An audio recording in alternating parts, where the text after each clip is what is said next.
Today we have Joel Wagner. His presentation to us. I always like to ask. Tell us something that no one knows about you. Let's see here. I have a black belt. We already knew that, Joel. I've got a brown one. I attacked you in the parking lot. We've got a chase deal. It was a crazy attack. What's that? Or like I had What? to do in Taekwondo, sex? which is the martial art that Chuck Norris made famous in the United States. He took it in Korea.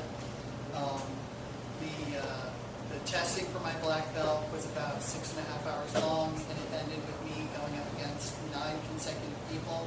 And all I had to do was get them on their back, and I was completely exhausted when I got done. So Wow, awesome. it was a feat. I was about to attack you, and now I'm having to say that. My nickname at Fraser Roofing is actually Sniper, because this is another little known fact about me. I don't shoot guns regularly, but they had this guy's getaway, and we were shooting tannerite. And the first 3 people that got up there were all hunters, and they set it about 300 yards away. And all of them missed. And there may have been some liquid courage that had interfered with their aim. But then an ex-Marine Army medic got up, and he was very accurate, and he missed. And I was like, I'll try it. So I borrowed a guy's World War II German Mauser with open sights, and I hit it first shot, and everybody's like, wait a minute, you know how to ballroom dance, you know how to do this, and you're extremely accurate. You're a sniper, aren't you? I'm like, I can't tell you what I'm saying. All right, I am Joel Wagner with Fraser Roofing. This is actually an old presentation because we had technical difficulties. This morning, last night, around 8 o'clock, I realized that I needed to brush up on my presentation, and I couldn't find it, so I redid it. And then I couldn't get it to Tom. So this is the old one. We're going to click through a lot of slides that are no longer really important. So, well, I shouldn't say no longer important, but anyway. I sell roofs. We're going to do my story, and then we're actually going to skip the Fraser story, and we're going to talk about how I can help you, what I look for, things like that. Alrighty, don't have any photos here. Alright, there we go. There's my black belt testing results. I have 4 kids. I'm on my 2nd marriage. I married her in 2017. I met her in 2014, and she told me, I say she made the mistake of telling me that whoever she marries next, dance is going to have to be a big deal to him. And so I decided right then that dance was a big deal to me. So I started taking dance lessons, and I got to the point where I wasn't just taking them, but I was also teaching a beginner class. One thing led to another, and here we are in let's see, that's the river over in Chattanooga. Yeah, who said that? You've been, yeah, so we're dancing over this old bridge, and some friends of ours snapped that picture. My kids, I actually have 2 kids in college. They're both 18. They're a month apart, and people always ask, you have twins? I'm like, no, because they're a month apart, so obviously they're not twins. We're a blended family. She had a daughter. I had 3 kids. We were both single parents. And now we have 2 college students, which is crazy. I have a 16-year-old who's ready to get his license, and we're not ready for that yet. And I have a 14-year-old that thinks she's 24. So if you ever see us hanging out, that's our dynamic there. Let's get past these real quick. This is our whole family all together as of last Christmas, I think. Maybe it was the Christmas before. All right. And we had 2 dogs. Oh. Sadly, our oldest, if I can get it to, there we go. Batman here, he was having a lot of seizures, a lot of medical problems, and we had to let him go.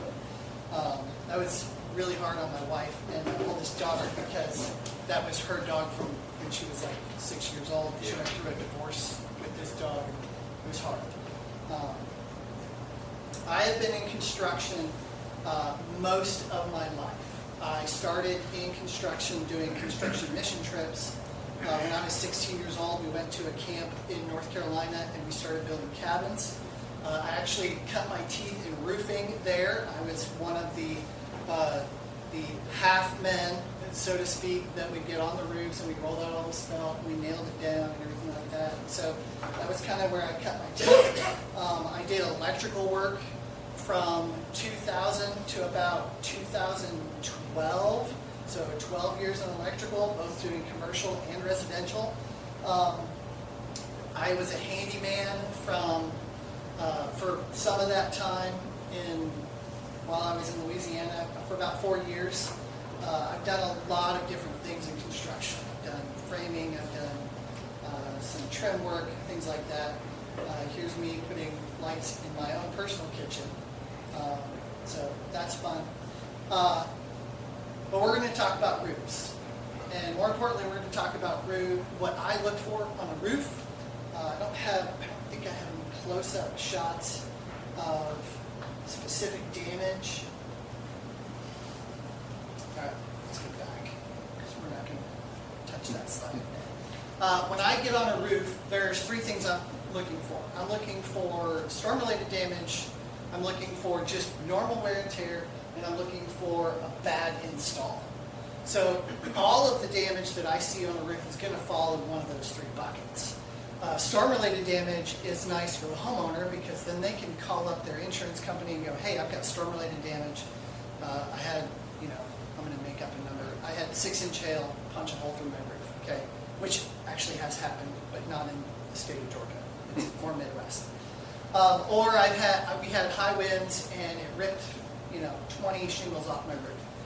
I come in, I walk them through from beginning all the way to the end of the insurance process, telling them, hey, I'm going to take these pictures, you're going to call your insurance company, the adjuster's going to come out, I'm going to meet the adjuster out here, we're going to walk through and do the same thing that I did today, and then we're going to move on to them buying the roof. It's great.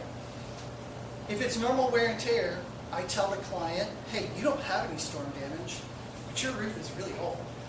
Those leaks are there because your shingle is so deteriorated that it's letting water through. I had a client recently, he's an older gentleman, he asked me to get up on his roof, and I did. He had no storm-related damage, no hail, no wind, nothing. He didn't even have a bad install. It was just old, and I told him that, and he said, hey, thank you for being honest. We're ready to move forward with a new roof, and so we're going to be installing that roof in the month of October. The other thing I look for is bad install, because if your roof is not installed right, it's going to deteriorate a lot faster, and that's not something that the insurance company should be liable for. If you got, we call them chuck in the truck. If you got chuck in the truck to come up and do a repair, and all he did is slap a bunch of tar on there, well, that's a temporary repair. It's not going to be a long-term repair that's going to be lasting you for the next 20 years. So those are the things I look for on a roof. 90% of the time when I show up at the house, the homeowner in the state of Georgia is already planning on filing a claim. And I have to walk them through the process of, hey, let's take a step back because your insurance company doesn't owe you a roof. They're there for catastrophic events, and let's see how we can get this thing paid for. We offer financing. We accept cash, check. If you want to put it in a big duffel bag and hand it to me, I'll take it. However you want to pay for your roof, I will help you with that process. The other thing that a lot of times homeowners don't realize is just because you have a few damaged shingles doesn't mean you need a brand new roof.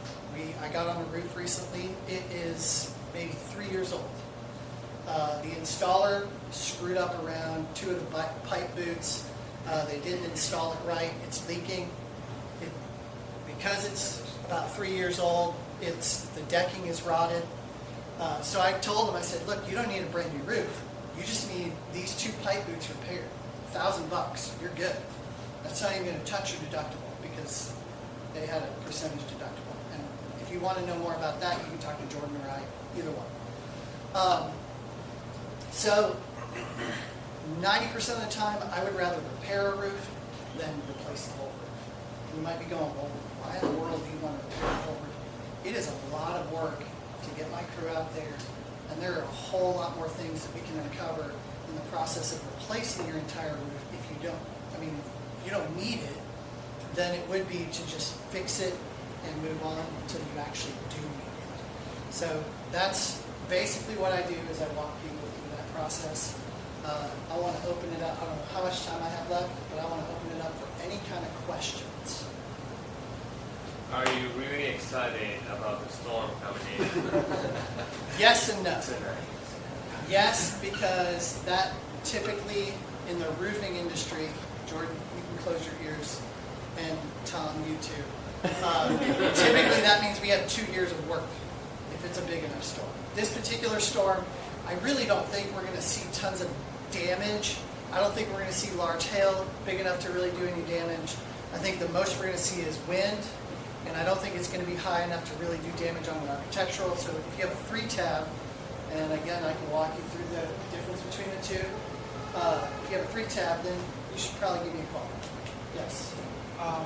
This new roof additive roof max stuff that I'm seeing advertised everywhere.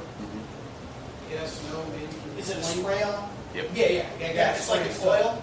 I don't know. So if I remember correctly, if it's the product I'm thinking of, there's several different products out right now, and it's essentially an essential oil for your roof. On any roof, whether it's shingles, cedar, even metal, can get a coating that will extend the life of the roof. And basically, that's what you're doing. You're putting this oil on there so that it'll stay pliable and not get all stiff, so that when the wind or hail hits it, it doesn't break.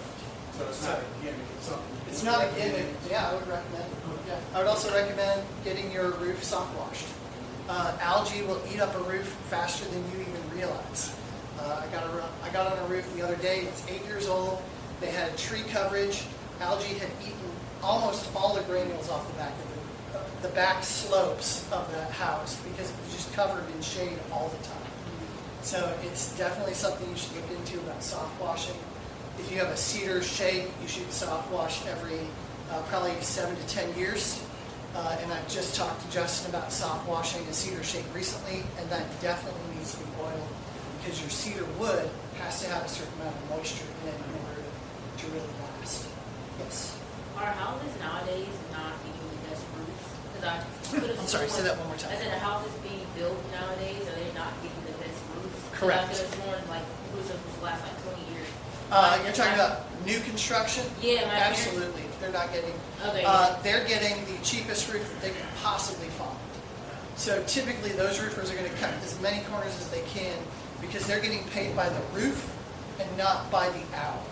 So if they can pump out 3 roofs in a day, they get big bucks. And so they're not looking for the best materials. They're not looking for the best practices. I mean, new construction is, as Rick has put it, a complete gamble. So you have a question. One more question. So I've got an attic that's maybe that doesn't have the greatest insulation. Do you recommend getting like spray foam insulation in between the joists, right on the roof inside? What do you So recommend? that is a tricky question. If you're going to get spray foam, I recommend that you require, even if you don't have ridge vent, I recommend that you require your spray foam installer to install those baffles that vent the decking all the way up to the ridge. And say, look, I don't care if I have to pay a little extra, I want it to go from the soffit all the way up to the ridge, and then I want you to spray your spray foam on. The advantage of that is you can put any shingle on that roof, any make of shingle, Certainty, Atlas, GAF, Owens Corning, IKO, and they're going to cut, you're not going to interfere with the warranty at all. Only Certainty will warranty a roof that has spray foam on the bottom of the decking directly applied to the deck. Okay. So everybody else is perfect. All right. Thank you so much.